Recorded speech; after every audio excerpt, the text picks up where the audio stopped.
behind you, right? For Miggy, those is two jobs. Pick one, and if you can master either one, that could be the game changer here for Boom Esports to potentially equalize this game 4. Yep, the equalizing of game number 4 could come here from the side of Boom Esports, and I can imagine the PKL fans at the GBK Arena are definitely hoping for that outcome, but right now, it's down to Nongshim Red Force to try and set up that back-to-back victory to claim themselves their place into the Grand Finals tomorrow. And I'm also excited to see our first ever debut of the Fire Spear game coming in towards the side of Nongshim Red Force here. We do see for the side of Boom Esports, they immediately go for the aggressive clear, 3-man clear in towards the mid side, allowing Danny to mitigate that laning phase against Chicha in the form of farm lane. Exactly, like just making sure that they're able to kind of like farm up, get Danny to a good positioning over the enemy's marksman here as well, right? So obviously, mid to early game for the Chicha is going to be very interesting here, going up against the Ali, but when you have Boom taking away all these minor camps and actually securing it, you can already see that it's already putting a lot of pressure onto Nongshim's early game. Yeah, beautifully played coming in for the side of Boom Esports, knowing where to properly put their resources in, trying their best to give Danny the perfect early game that he's looking for, but this freeze is causing a bit of a trouble on towards Danny here. Hence, you see Carl immediately coming to the rescue. Yeah, Gorge Mobilization is there going to be to lock down the Chicha. I mean, that's definitely one way, right? That's the one reason why Nongshim wasn't able to quite do the same kind of thing. Is because they don't have that dive into the backline, whereas onto the side of Boom, they've got Carl with the Gorge Mobilization. They've got the Martial Genius, and they've also got the Liam Poe as well, which is always going to be very frightful if you're playing something like the Chicha. It's really a Boom Esports playstyle, right? And towards the top side, though. Oh, Miggy. Oh, having to force the flash there. I mean, it's going to keep him alive, but unfortunately, that 1v1 definitely didn't go in the favor of Miggy into the top side. Yeah, but they do trade common spell for common spell. That's no sprint, and that's no flash coming in for the side of Miggy here. So for Miggy, he's going to be a prime target for the side of Nongshim Red Force to be prioritizing for the next 2 minutes before the spawn of the Tyrant here. Tatsuri getting a beautiful catch. Gets the catch with the board here onto draw, but I mean, there's not really much more of the follow-up here for the side of Boom. Obviously, just trying to wait for anybody to kind of like enter that board there, but the taking liberties does come through. I think this is the good thing about Boom Tatsuri, right? Like, having the Yixing, the board master, just makes it so much faster for him to clear the minion wave and just go down block time to keep putting that pressure onto Siri. Yeah, I think it's just really the distinct playstyle that we're talking about, right? If it goes back to our conversation back in the pre-game draft, whereby, okay, Danny, not the strongest in the early game on towards the side of the early, but once he gets himself towards the 3-item power spike, which is what Boom Esports is looking for, then they unleash this side lane demon to potentially control the game tempo here. That's why you see so much resource coming in from Boom. Tatsuri, Carl, kept on visiting bot side to make sure that Siri doesn't really win through the laning phase here, but top side 1v1 though, Miggy dominating that 1v1. Yeah, keeps pulling him back, keeps sweeping him back into the loving embrace of Miggy here, trying to get that first blood for the side of Boom Esports, but into the mid lane, it's going to be another tip attack going on the board. He's committed here. We do see the Haku as well as Namu being caught into that board, but they're all playing and posturing to that left corner there, so they can't actually climb on top of them. So the Spear Will, let's talk about Fire Spear Haku, right? I feel like this hero, there are so many different playstyles. You have the first stack Spear Wheel where it gives you like an enhanced auto attack that gives you like healing. Second stack gives you like shield. Then third stack gives you like this AoE range one that slaps in one straight line. So it's a very good finisher if you can go for like the good angle, right? You can sometimes hit towards a tower. You can sometimes like auto attack if there's no real targets there. But it connects at the very least in the one straight line. And right now we're looking at Tyrant going smoothly in the hands of Nongshim Red Force. Oh, there we go. They do get it off the side of Nongshim Red Force. The draw is just trying to kind of just like soak in and bring as much damage into his attention here. But it's actually going to be Siri that manages to aid the escape here as well. So nobody actually falling for first blood. But first Tyrant just go over to the side of Nongshim Red Force. Okay, we do get the fire spin with the knock up here. But it's going to be the invincibility from Tatsuri. But Illusion claims the kill onto the back line. Is lost. Is behind enemy lines. Illusion may fall here. It's currently a sticky situation between those two turrets. Draw. Now we have Danny here. He's pretty much all she wrote, but he's trying his darndest to get out alive. He's still running. He's throwing the Cajussons. He's literally on the run. He's alive. He perfected the Carl escape. Oh my goodness. not only he stole a kill under broad daylight from the Boom mid laner, it also allowed Nongshim, Red Force, Siri, and Namu to get that bottom tower. That is completely map dominance coming in for South Nongshim, Red Force. Tyrant, kills, towers, everything in their pockets with no repercussions from the side of Boom Esports. Pure finesse from Illusion, though. Like, the fact is, he was able to go behind enemy lines, almost get a kill as well. Like, that would have been pretty much the salt in the wound for Boom Esports. But now, we are seeing that Nongshim Red Force have been able to kind of surmise around about 2.2k gold lead for themselves, which is really going to help them further their potential in this game number 3. Yeah, for now, it seems to be really much in control for South Nongshim Red Force. Only 1 kill separates both teams, but take a look at the gold department here. Almost a 3,000 gold lead for South Nongshim Red Force. Only at 1 kill here, every single turret in the favor of Nongshim. Usually we see turret for turret, 1-for-1 exchange, but due to the fact that Illusion stopped so much time, it really allowed for the side of Boom to lose so much resource in such a short duration.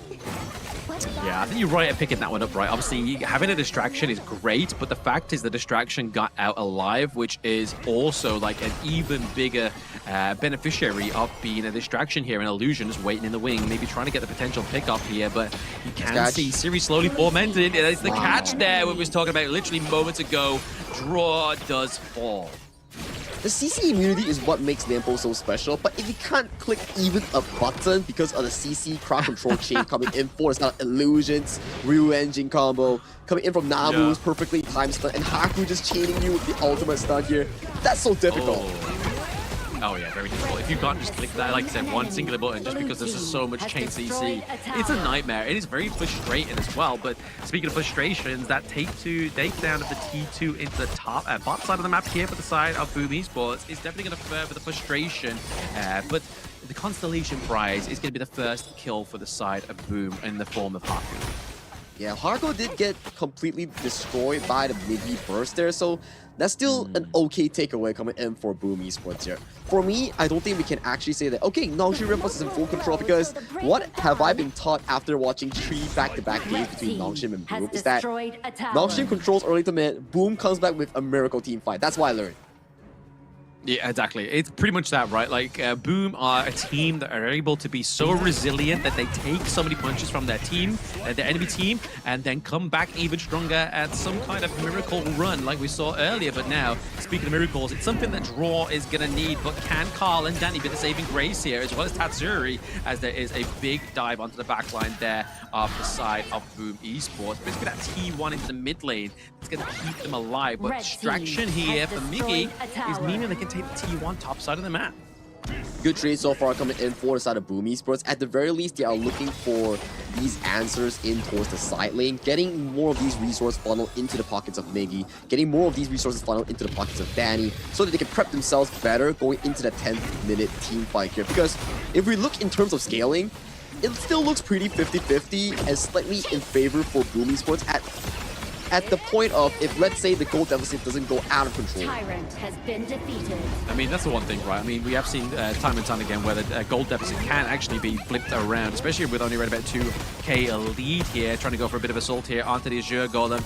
Gets taken there by Illusion as well, so Carl is going to be without that Azure Golem, which is going to be a bit of a troublesome situation here for them. I feel like the saving grace is going to be the clear out of this minion wave into the mid lane here, just to make sure that T1 doesn't fall. Yeah, Tatsuri has been really consistent thus far in allowing the clear with the Taken's Liberty. So at the very least, as long as Tatsuri is still up and available, that mid tower is not going down that easily for the side of Boom Esports Tier 1. And slowly but surely, we're working our way to 3 items here.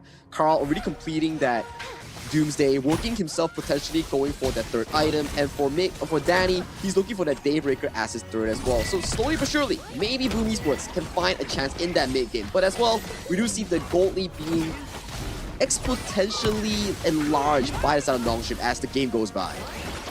Yeah, there's definitely a Fisher being kind of splintered here from both of these two teams. That poke from the Chicha is crazy. already so much damage. But I mean, this is what happens when you have lack of sustain, a lot of squishy heroes onto the side of Boom Esports, but it also allows Illusion to completely skip the Venomous Staff and go for lifesteal as well, right? That's going to be a lot more of a saving grace here for him and keep himself alive, which has already been doing it so much by that insatiable tone. And the mid tower does fall with the sign of the 10-minute shadow objective spawn here. And we do see Noxian Red Force positioning themselves aggressively in towards this bottom river. Take a look at Rattel coming in for the flank. Oh, he is coming in with the flank, the damage reduction here onto the kit of the Chicha. Siri comes through, claims a 1 kill onto the side of Tatsuri. Carl is able to escape with basically a gnat's hair of a health bar. And there's going to be the double kill go over to the side of Danny as well. They're not looking like they're out of this one just yet. They're in the frying pan and about to go into the fire is going to be Danny. Yeah, 2-for-2 exchange equalized coming in for both teams here. It was looking good for Noxian Red Force with Rattel finding a very beautiful flank, but Miggy and Danny did like work in towards the side lane, picking up Rattel, picking up Illusion, equalizing the kill score here. But look at the objective take here. It's looking really good for Noxian Red Force. They did secure the Shadow Tyrant after that play. They did secure the Shadow Tyrant after that play as well. Obviously, that's going to only enhance their damage, right? That's going to really kind of be a sore marker for the side of Boom Esports. It's already kind of proven a bit of a task for them to actually survive the team fights already. Like I've already said and alluded to, is the fact that they have so many squishy heroes, but no sustain. Yeah, no sustain. The only sustain that we can actually think of is potentially from the spell 1, but look at the burst onto his Illusion. Yeah, Illusion almost falling there, but also Miggy in the same heartbeat as well. But there it's going to be the takedown of Siri. That's a lot of damage being taken off of the board here for Noxian Red Force. Can Miggy actually find a way in to try and just capitalize on the takedown of Illusion? Because if Illusion falls as well, that nuke of damage is no longer going to be there. Yeah, the consistency is not really just there. DPS gone for the side of Noxian Red Force, and you can see Boom Esports, they know for a fact that you have no DPS. We are currently getting more of the control coming back in towards this mid-game here. 12 minutes on the mark with Tyrant almost expiring. Boom Esports is looking to get some control. Yeah, Rattel actually being forced to the bot side of the map there from Danny and kind of furthering that damage come through here, but Miggy tries to get the knock up here, but the untargetable from the Unending Sorrow is going to save Namu for now. Namu doing a really good job in baiting out some of these key spells here. You can see Draw and also Namu fighting for vision. The next Overlord in this top half of the map is going to be a crucial objective for both teams. Whoever gets it will have an opportunity to push the gold lead for their very own end. For Noxian Red Force, it's about getting more map control. For Boom Esports, it's about getting back into the game with this relevant Overlord. And you can see Illusion once again bursting down Miggy. Ooh. Miggy almost falling down there. The Radiance doesn't quite hit him within range as well, but does actually manage to catch Draw. But he's not the target you're looking for. He's going to go in with the passion. The Tremor Smash actually only hits up to 2 there, but it's going to be the damage reduction here from Siri as well. Draw gets taken down by Haku. Haku is now into the front line, looking for another kill here as well, but it's going to be Danny into the back line with a little bit of a saving grace before he falls short to Haku. The spearhead coming in for that Noxian Red Force is in the form of Haku here. Siri got chunked extremely low, but Haku with the Fire Spear consistently utilizing the spell refreshes and consistently getting the DPS down here. But Danny with a very beautiful play, getting the first kill on towards Rattel immediately, swapping the Paracel, going in for the deep dive, getting a neutralized 2-for-2 in favor for none of these teams right now. It's looking very equal for both of these squads. It's really down to, does Danny get the proper position or does Haku find the perfect assassination? Exactly, but can they find a steal here? We have Carl actually in the back line here. Can he get the dunk on? But it's not. It's going to be the Shadow Overlord going for the side of Noxian. So both Shadow objectives have indeed gone in the favor of Noxian Red Force. But a good attempt there by the side of Boom Esports, but even more of an attempt here to try and get the life of Illusion. He's backflipping the Ryujin. He's not going to be enough, and then takedown goes over to Carl. This does open up the Shadow Tyrant in towards the bottom side for Boom Esports potential taking here. We do see 4v4 in towards this bottom river. Both teams are fighting for control. Noxian Red Force does not want to allow Boom Esports near this potential Shadow objective. No, exactly. Extra damage onto the side of Boom Esports would just be a freight train for the side of Nongshim Red Force. Need just kind of curtail this one. It's going to be the board just being committed to be the lockdown onto Haku, as well as Draw going into the back line here, trying to get more from the side of Nongshim, but they're going to basically say, look, we've got Haku, Illusion's down, we're going to get the Shadow Tyrant here, just to further Danny in that damage game. It's the Boom effect, right? They lose the early to mid game, but they come back strong in the late game with their superior team fighting here. Tatsuri finding the beautiful board on towards Haku. Haku was 1 second too late on casting the ultimate to escape that big of a board, making him a prey, a target, coming in by the Wolves to gang up on towards him. Losing a jungler in this 15-minute mark gives you premier access to the Shadow objective. And right now, with the Shadow Tyrant, goal deficit only 1,000 with the two teams. This is looking like full control. At the very least, a bit of a control back for the side of Blue. Yeah, control, but trying to take the control back for themselves here. Actually managed to get that goal lead to a finite difference here, but now the damage is coming through. It's going to be Ratel onto the backline, just trying to get that little bit of control here for themselves. But is it going to be enough to stop the roll of Boom Esports? They definitely have to find some way or another here. Another 20 seconds until the end of the Shadow Tyrant buff coming in for the side of Boom Esports here. Neck and neck in terms of the goal lead here. No goal lead for any of these teams. We will be looking for a big fight happening around the top side of the river, potentially introducing the Shadow over as the premier objective for both of these squads. Yeah, I mean, either of these next Shadow objectives are definitely going to be what Evo 1 needs in terms of getting that opening over the map here. But you can see a little bit of a macro play from both of the clash lanes of these two teams, just trying to get pressure into these side lanes. I mean, more importantly, for Nongshim to try and open up this base and just create that pressure into the back of the mind of Boom Esports. Yep, right now we do see some of the members of the side of Boom Esports aggressively positioning themselves in this top half of the map. Securing this Crimson Golem for Danny is definitely something that they need to, because once you get that Crimson Golem, it allows Danny to stick on towards Ratel and making sure that this horse doesn't go berserk in getting those crazy flanks that we see like 5 minutes before this exact game, right? And right now, the map is currently being split into half. Every single moment that we pan on towards the screen, it's Boom Esports member covering the bot side and its Nongshim members covering the top side. Both teams preparing for the upcoming objective, which is 15 seconds in the Shadow Oval. Yeah, trying to go for a bit of a mirror play and see which one comes out best is what both of these two teams are doing right now. But Danny's actually found himself at that T2 tower right now, down to the bot side of the map. And unfortunately, the minions do get taken out just there. And Danny needs to be in that mid lane because they're setting up that Shadow Overlord here for the side of Nongshim Red Force. That's a spike nail and also the ultimate coming here, committed by South Syria, but look at engage.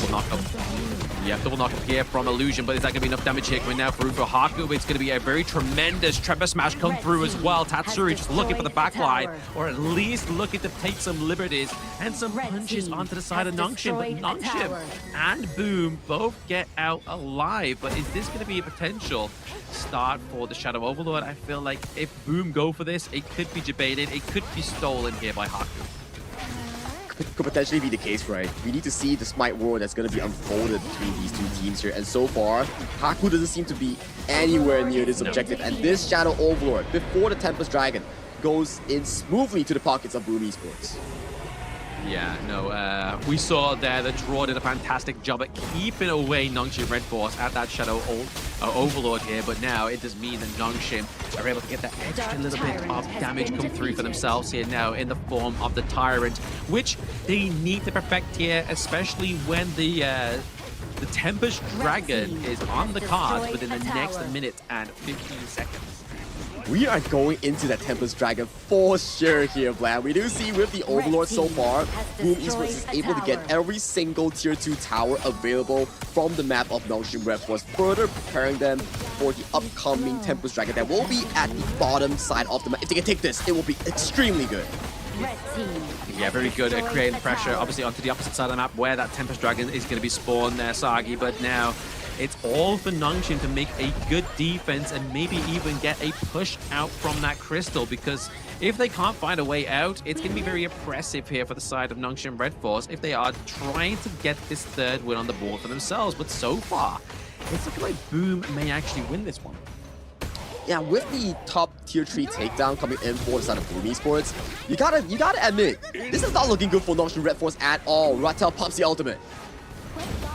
Rattel does pump the ultimate here at the moment, but okay, they do actually get the Sage Sanctuary just on that last moment of time there. It's going to be the saving grace, but maybe the potential takedown here as well.